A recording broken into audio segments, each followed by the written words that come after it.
তাকে প্রথম কিন্তু তারা হত্যাটা করবে না। প্রথম তাকে হানি টেপের মতোই তাকে মানে ভয় দেখাবে, তাকে নোট ছবি তার যে নোট ছবিটা তারা তুলে এই ছবিটা দিয়ে তাকে 2 দিন ব্ল্যাকমেল করবে, তাকে হত্যা তাকে করবে, কিন্তু 2 দিন তাকে রাখবে, রেখে তাকে বিভিন্ন জায়গাগুলি তাতে টাকাটা নিবে। একটা পর্যায়ে যাওয়ার পরে দস্তাবেজের এক পর্যায়ে তাকে একটা ক্লোরোফর্ম মানে চেতনা মানুষের তার মুখে নাকে দিয়ে দেয়, হয়ে যায়। তখন তারা ছবি তুলেছে তার নোট, কিন্তু পরবর্তী পর্যায়ে তার আর জ্ঞান ফিরে নাই। হত্যাকাণ্ডের 2টি গ্রুপ জড়িত, একটা হলো মদতদাতা গ্রুপ আর অপরটি হচ্ছে এক্সিকিউশন গ্রুপ। মদতদাতা গ্রুপ যে আপনারা জানেন, মাস্টারমাইন্ডের নাম আপনারা জেনেছেন,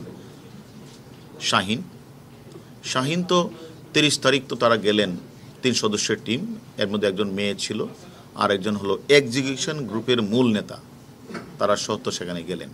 সে গিয়ে 10 তারিখ পর্যন্ত থেকে সেখানে কে কি কাজ করবে, কে গাড়ি ভাড়া করবে, কে গাড়িতে থাকবে, কোন গাড়ি কোন লোক থাকবে, সব কিছু এক্সিকিউশন গ্রুপের যে মূল নেতা, পূর্ব বাংলা কমিউনিস্টের নেতা, যিনি বুয়া নাম ধারণ করে ইন্ডিয়াতে গিয়েছিলেন, মানে আমানুল্লাহ নাম ধারণ করে, তার নাম হচ্ছে শিমুল ভুইয়াকে দায়িত্ব দিয়ে ওই মেয়েটাকে রেখে কিন্তু 10 তারিখ কিন্তু মানে মদতদাতা যে মাস্টার মাইন্ড শাহিন বাংলাদেশে এসে 20 তারিখ ফ্লাইটে করে দিল্লি থেকে উনি কাঠমান্ডু থেকে 21 তারিখ উনি দুবাই হয়ে মেবি তার যে দেশের পাসপোর্ট সে দেশে হতে চলে গেছেন।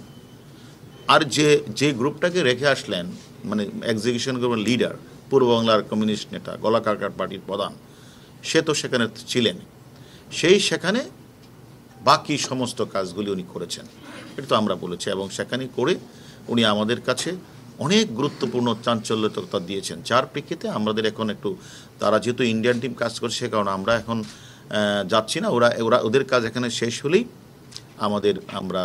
আমি সহ আমার সাথে আমার ডিবির 2-1 অফিসারকে নিয়ে আমরা আবার সেখানে যাব। এখনো পর্যন্ত হত্যার মূল কারণটা কি খুঁজে পেয়েছেন আপনারা? দেখেন আসলে কেন করা হয়েছে, আসলে দেখেন আমি দেখি এটা আসলে আপনি ঠিকই বলেছেন, যে কোনো হত্যাকাণ্ডের পিছনে তো একটা কারণ তো অবশ্যই আছে। এবং সেখানে এই যে হত্যাকাণ্ডটা ঘটলেন, এখানে তাদের পূর্ব থেকে তো অনেকগুলি কারণ থাকতে পারে। সেখানে তার সাথে পূর্ব শত্রুতা থাকতে পারে, টাকা পয়সার লেনদেন, আর্থিক বিষয় থাকতে পারে, রাজনৈতিক বিষয় থাকতে পারে। এবং সেখানে তারা যখন সেখানে যায়, সেখানে যেই এক্সিকিউশন গ্রুপ দায়িত্ব নিলেন, প্রত্যেকটা এই 4-5 জনই কিন্তু একটি দলের নেতা। এটা হচ্ছে পূর্ব বাংলা কমিউনিস্ট গ্রুপের তারা সদস্য সবাই। আপনি বলেন জাহিদ, বলেন সিয়াম, বলেন আপনাদের মূল যে এক্সিকিউটর মুস্তাফিজ, মূল এক্সিকিউটর আমাদের কাছে যিনি আছেন সব স্বীকার করছেন, মানে তাদের লিডার, এক্সিকিউশনের লিডার আমানুল্লাহ ওরফে শিমুল ভুইয়া, যার নামে অলরেডি আমার কাছ থেকে টেলিফোন আসছে যে 17 তারিখ পর্যন্ত যে আমাদের কাছে যে আমরা যে রেকর্ডেড, সেখানেই 17 সাল, সেখান থেকে 5-6টা সে অলরেডি গলা কেটেছেন বা মার্ডার করেছেন। এর আগে যে কত সঙ্গে সেটাও আমরা খুঁজে বের করছি। তা বিষয়টা হচ্ছে যে অবশ্যই শত্রুতা রয়েছে। তাদের যে প্ল্যান ছিল ওই দিনের, তারা কিন্তু শুধুমাত্র 30 তারিখ গেল, 10 তারিখের পরে এই প্ল্যান না, তাকে হত্যা করার জন্য কিন্তু পূর্বেও 2বার প্ল্যান হয়েছে, নির্বাচনের আগে একবার প্ল্যান হয়েছে, তারা ব্যর্থ হয়েছে। তখন তাদের কথা ছিল বাংলাদেশই করবে। দ্বিতীয়বার তাদের প্ল্যান হয়েছে জানুয়ারি মাসের 17-18 তারিখে। সেই প্ল্যান তারা কিন্তু মানে আমাদের আনার সাহেবও গিয়েছেন ওই দেশে, এবং এই চক্রটা কিন্তু সেখানে গিয়েছেন। কিন্তু যেভাবেই হোক হোটেলে থেকে সেটা এই প্ল্যানটার বাস্তবায়ন হয় নাই। দ্বিতীয় ধাপে সেই প্ল্যানটা তাদের বাস্তবায়ন হয়েছে, এবং তারা তাকে চেয়েছিল যে দেখেন শাহিন কিন্তু গেলেন, কিন্তু 10 তারিখ চলে আসছেন, সেখানে 12 তারিখ থেকে আমাদের এমপি মহোদয় গেলেন, সেখানে গোপালের বাসায় ছিলেন, সেখানে পরের দিন আমি যে কথাটি বলেছি আপনাদের তার বাসায় গেলেন।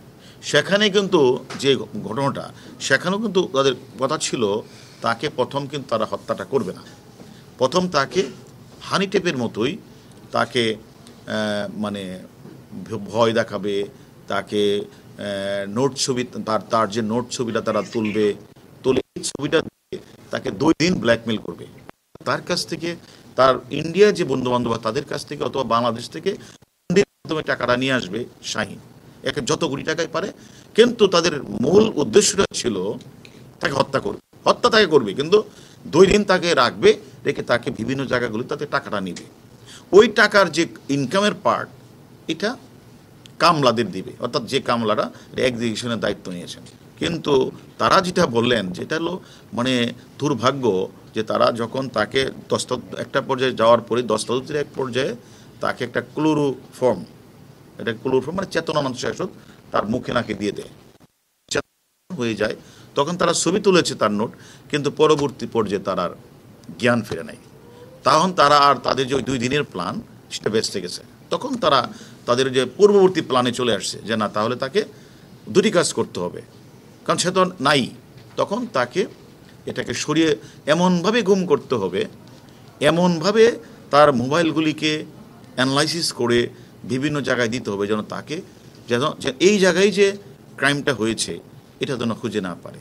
তখন তারা যেটা করলেন, ওই যে কাজটা করার কথা, তারা বিভিন্ন, আপনারা ছবিতেও দেখেছেন, এটা করে তারা মোবাইলগুলি নিয়ে যায়। একজন আমাদের হাতে যে তাকে দিয়ে দিলেন 4টা মোবাইল। সে তখন বেনাপুলের কাছে গিয়ে আমাদের আনার সাহেবের যে অ্যান্টি গ্রুপ আছে ঝিনাইদহ বা ওই বঙ্গে, 4টা মোবাইল থেকে 4টা রিং দেয়, অর্থাৎ বোঝানোর জন্য, ওই মোবাইল থেকে বোঝানোর জন্য যে কথাটা এরকম বলবে যে শেষ, অর্থাৎ যাতে আইন শৃঙ্খলা বাহিনী যেন ওদের পিছনে ঘুরে, ওই যাদের কাছে টেলিফোনটা করেছে ওদের পিছনে যেন ঘুরে, আর অন্যদিকে যেন দাবিতে না হয়। প্লেস অফ অকারেন্স, ঘটনাস্থলটা কোনো সময় বললাম না, মেসেজ দিলেন কলকাতা, দিল্লি, কোনো সময় মেসেজ আসলো সে তার লোকেশন হলো ওই মুজাফফরাবাদ, আবার আরেকজন চলে আসলো হলো এই বেনাপুলের, এসে বেনাপুলেতে আবার বাংলাদেশের নাম্বারটা আবার ঢুকে, অর্থাৎ বাংলাদেশে এসে তার যে আমরা যতটুকু শুনেছি যে এন্টি গ্রুপ, অর্থাৎ একজনের সাথে একজনের দ্বন্দ্ব থাকে, ওই এন্টি গ্রুপের কাছে এই কথাগুলি বলতে, অর্থাৎ যাতে আমাদের আইন শৃঙ্খলা বাহিনী যখন আমরা খোঁজ নিব তার এন্টি গ্রুপ জড়িত কিনা, তখন দেখবো মোবাইলের সাথে একটা ইন্ডিয়া বা বেনাপুলের কাছ থেকে একটা রিং আছে। তারা এরকমভাবে অত্যন্ত সূক্ষ্মভাবে, এবং তারা একদিকে লাশ গুম করা, লাশের অস্তিত্ব না পাওয়া, এবং বাংলাদেশি যে অপরাধীরা যারা এই কাজটি করেছেন, মদতদাতা এবং এক্সিকিউশন গ্রুপের মূল নেতা, এবং মূল নেতার সাথে যারা ছিল সবাই কিন্তু এক্সিকিউশন গ্রুপের আবিষ্কার করা লোক, এবং তারা এই কাজটা করে আমি মনে করি তারা একজন ধরা পড়েছে ইন্ডিয়াতে, জাহিদ, সেটাও আমাদের মূল এক্সিকিউশনেরই রিক্রুট করা লোক, তার দলেরই সদস্য, পূর্ববাংলা কমিউনিস্টের সদস্য। এবং এখন যে প্রশ্নটা করেছেন আপনি, যে অ্যাকচুয়ালি আসলে আমাদের তদন্ত অনেক রয়েছে, এরা আমাদের আসামিদের জিজ্ঞাসাবাদ করছে, আমরাও সেখানে যাব, ঘটনাস্থল পরিদর্শন করব, আমরাও ওই আসামির সাথে কথা বলবো, তারপরে তার কথার সাথে ওইখানের যে লোকেশান, বিভিন্ন ধরনের এইগুলি আমরা মিলাবো। তারপরে আমরা অনেকগুলি বিষয় নিয়ে কিন্তু আমরা কাজ করছি। আমরা মনে করি তাদের বারবারই প্ল্যান ছিল যে বাংলাদেশে এটা করা যায় কিনা, কিন্তু মদতদাতা মাইন্ড সে কিন্তু বারবার বলছে না, এটা বাংলাদেশে করা যাবে না, যার কোনো ফলশ্রুতিতে 2বার সে কিন্তু ওখানে গিয়েছেন, 3য়বার ওরা এটা সাকসেস হয়েছেন। আমি মনে করি আমরা তাহলে কি আমরা বলতে পারি যে ব্যবসায়িক দ্বন্দ্বে এই হত্যাকাণ্ড, যেহেতু আপনি বলছেন তার কাছে টাকা আদায়ের চেষ্টা করছিল তারা, তাহলে কি মোটিভটা কি ওইদিকে? আমি তো আপনাকে বলেছি যে তাকে নিয়ে যাওয়া, তাদের উদ্দেশ্য অনেকগুলির মধ্যে আমি একটা উদ্দেশ্য বললাম যে হত্যাকাণ্ডটা কী কারণে হত্যাকাণ্ড সংঘটিত হয়েছে, স্পেসিফিক রিজনটা তো আমরা এখনো বলতে পারছি না। তার মধ্যে সাপোর্টিং অনেকগুলো বিষয়, যে তাদের মূল উদ্দেশ্য ছিল এটা হলো একটু নিয়ে তুলে এই ছবিগুলি দিয়ে তাকে 3 দিন আটকে রেখে অপহরণের মতো কিছু টাকা আদায় করা যায় কিনা, এটা একটা উদ্দেশ্য ছিল। দ্বিতীয়ত উদ্দেশ্য হলো তাকে দুনিয়া থেকে সরিয়ে দিতে হবে। এর আগেও 2বার তারা প্ল্যান করেছেন। আসলে দেখেন আমাদের এটা কেন হয়েছে, এটা একটু তদন্ত সাপেক্ষে বলা যাবে, কারণ আপনি এটাও জানেন যে সেখানে টাকা পয়সা ছাড়াও ওই এলাকার একটা একটা বিস্তারিত আধিপত্য এলাকা, 100 এলাকা বাড়ি, তাদের বন্ধু মানুষ। দ্বিতীয়ত হলো এখানে আপনি জানেন এক সময় পূর্ব বাংলা কমিউনিস্টদের গলাকাটা পার্টিদের অত্যন্ত একটা উৎপাত ছিল।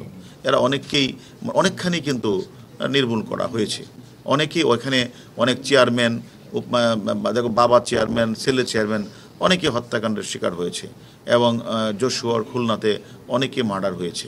এখন এগুলির পিছনে এবং তাদের জিদ আছে কিনা, তারা এটাকে মনে করি কিনা, এবং এখানে আধিপত্য বিস্তার, এবং আপনি যেটা বলছেন সেখানে এই এলাকার নিয়ন্ত্রণ, যেহেতু এটা একটা border area, cross border area, এটা এই কারণে এই এলাকার মানুষকে সে নির্মূল করতে গিয়ে এলাকাটাকে এই এলাকাটাকে সঠিক পথে রাখতে গিয়ে অনেকের বিরাগ বাজন হয়েছে কিনা, সব কিছু তদন্ত ছাড়া তো আসলে শেষ না হওয়া পর্যন্ত এটা তো বলা যায়।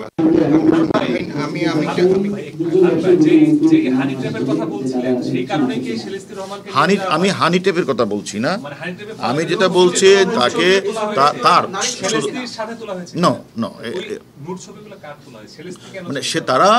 তাকে যখন শাহিন যখন এখান থেকে বলতেছিল যে তোমরা তাকে এখানে করো, যখন সে চলে ভিতরে ঢুকে গেলেন, তখন তার মোবাইলটা নিয়ে কিন্তু ফয়সাল সে কিন্তু বাহিরে গেছে অনেক দূরে, তার মোবাইল নিয়ে সেখানে কিছু রিং টিং দিয়ে আসছে। অর্থাৎ বোঝাতে চাচ্ছে এখানে তার লোকেশনটা এখানে কখনোই ছিল না, অর্থাৎ দূরে ছিল। এই জন্য এখানে যেহেতু লোকেশন তার এখানে না, লোকের অনেক দূরে, মানুষ খুঁজলে তো লোকেশন অনুযায়ী খুঁজবে, তখন এখানে তারা উচ্চা ছিল যে 2 দিন রাখবে, রেখে সেখানে তাকে হয়তো তার কাছ থেকে তাকে আটকিয়ে রেখে অথবা কিছু ছবি টবি তুলে তাকে 2 দিন কিছু টাকা নেওয়া যায় কিনা। এটা কিন্তু তাদের মূল গেম না। তাদের মূল গেম প্রথমবার, দ্বিতীয়বার, তৃতীয়বার মূল গেম তাকে দুনিয়া থেকে সরিয়ে দেওয়া তাদের উদ্দেশ্য।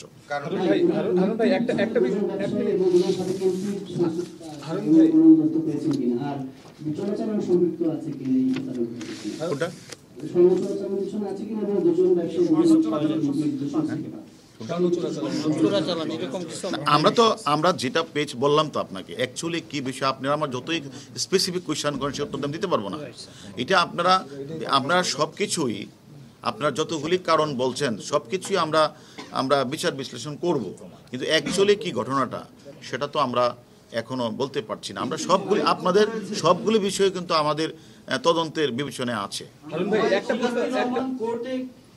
বলেছেন যে তিনি আসলে বেশি কিছু জানতেন না, তিনি শুধু সেই বাসাতেই ছিলেন। আসলে আসামিরা অনেক কথাই বলবে, আমরা তদন্তকারী কর্মকর্তারা আমরা তদন্ত করছি, তদন্ত করি। আমরা যেটা বলার কথা এটা বলেছি, যেটা না বলা যাবে না সেটা এখন বলছি না তদন্তের স্বার্থে। আমরা আপনাদেরকে সেখানে যাই, গেলে আরও তথ্য পাওয়ার সম্ভাবনা আছে। সব কিছু মিলে আমরা কাজগুলি করছি, আমাদের কাজ করার সুযোগ দেন। আর যেহেতু আমাদের দেশে এটি মামলাটা রুজু, আমাদের দেশে এই ঘটনাটা ঘটনে আমরা শুধুমাত্র 364 একটি মামলা রুজু হয়েছে, সেই মামলার তদন্তে আমরা যাচ্ছি। আর কলকাতাতেও এ ধরনের ঘটনা ঘটেছে, তারা নিশ্চয়ই পারিপার্শ্বিক সাক্ষ্য পেয়েছে, তারা সেখানে কিছু আলামত পেয়েছে, যার পরিপ্রেক্ষিতে তারা মার্ডার মামলা রুজু করেছে। এখন আমরা তদন্ত শেষ হোক, তদন্ত শেষ করে আপনাদের বলতে পারবো। একটা বিষয় একটু বলি, যেহেতু আসামিরা বলছে যে হুন্ডির টাকা নিয়ে সমস্যা ছিল, এবং সেই বিষয়ে একটু আগে আপনি উল্লেখ করেছেন আসামিরা বলছেন ব্যবসা। কোন আসামিরা? আপনি বলছিলেন যে হুন্ডির টাকার এই নিয়ে আদান প্রদানে তাকে ব্ল্যাকমেল করতে চেয়েছিলেন। না, এটা আসামিরা টাকা নিয়ে আসার ব্যাপারে সেই ব্যাপারে কি কোনো আসামিদের সাথে তো আগে পরিচয় ছিল, এমপির কি কোনো যোগসাজশ ছিল কিনা? সে তো নিজে থেকে গিয়েছে ওইখানে ভারতে, কলকাতায়। এটা তো আমি আরো কয়েকবারই বলেছি, এমপি সাহেবের সাথে মাস্টার মাইন্ড মদতদাতার তো একটা বন্ধুত্ব সম্পর্ক ছিল, পাশাপাশি এলাকা বাড়ি, এটা আমি বলেছি সম্পর্ক ছিল। এবং আর অন্যান্য যারা ছিল যে কাজটা তারা করেছে, এক্সিকিউশনের পার্ট, তারাও তো পরিচিত, তারাও তো এক এলাকার বাড়ি। এটা তো এটাই তো আমাদের তদন্ত, তাই না? এমনও তো হয় যে অনেক মার্ডার হয়েছে, বছরের পর বছর কোনো তথ্য পাওয়া যায় না, 3 বছর পরেও তথ্য পাওয়া যায়। এমনও ঘটনা তো আমাদের কাছে আছে যে লাশটাকে তারা এমনভাবে গুম করে তার দেহ থেকে মাথা থেকে তার মুখের ফেস সবগুলি বিচ্ছিন্ন করে। যেমন কিছুদিন আগে আপনারা জানেন যে কামরাঙ্গীরচরে একজন শিল্পপতিকে হত্যা করেছে, তার মাথা আলাদা করেছে, মাথা থেকে খুলি আলাদা করেছে, তার মুখের ফেস আলাদা করেছে, বিভিন্ন জায়গায় ফেলে দিয়েছে। আমরা সেই ঘটনা কিন্তু একটু সময় লেগেছে। আমরা কিন্তু যে মূল যে মাস্টার মাইন্ড সে তখন হজ করে, তো হজ করার থেকে সে 5 জনকে অর্ডার করেছে এক্সিকিউশনের পার্ট করার জন্য। আমরাও সে 5 জনকে গ্রেপ্তার করেছি। ওই যে মাস্টার মাইন্ড হজ করতে গেছিল, হজ করতে এসে সে চিটাগাং গেছিল, সে যখন জেনে ফেলছে আমাদের, সে চিটাগাং থেকে চলে গিয়েছিল ইন্ডিয়া। আমরা তাকে ইন্ডিয়া বর্ডার থেকে তাকে আমরা গ্রেপ্তার করেছি। আমি মনে করি যে মানে সব কিছুই আমরা আমাদের চৌকস তদন্তকারী দল আছে, এবং আপনারা এটাও জেনে খুশি হবেন ইন্ডিয়ান পুলিশরাও এটা অত্যন্ত গুরুত্ব দিয়ে তারা বাংলাদেশেও কাজ করছে, আবার তারা ইন্ডিয়াতেও তারা তাদের ওই আসামিকে নিয়ে তারা বিভিন্ন জায়গায় অভিযান পরিচালনা করছে। আমি মনে করি একটু অপেক্ষা করেন, সব কিছুই পাওয়া যাবে। Thank you.